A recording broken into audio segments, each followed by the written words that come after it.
Sejumlah kendaraan lapis baja Ukraina terekam ditabrak drone peledak Rusia hingga membara hebat.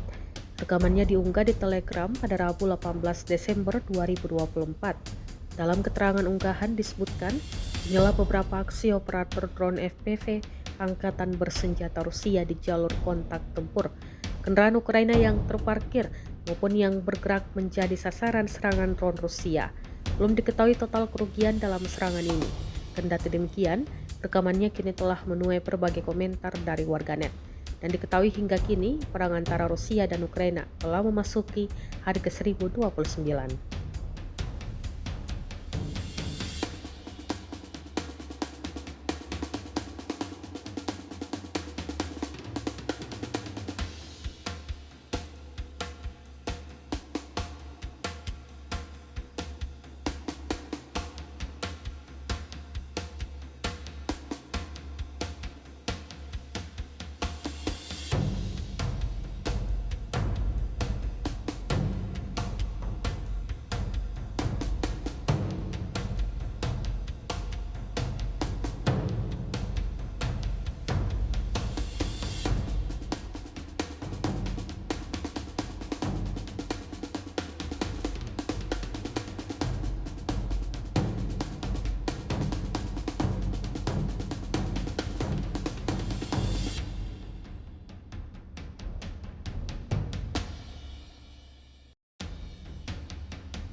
Download Tribun X sekarang. Menghadirkan lokal menjadi Indonesia.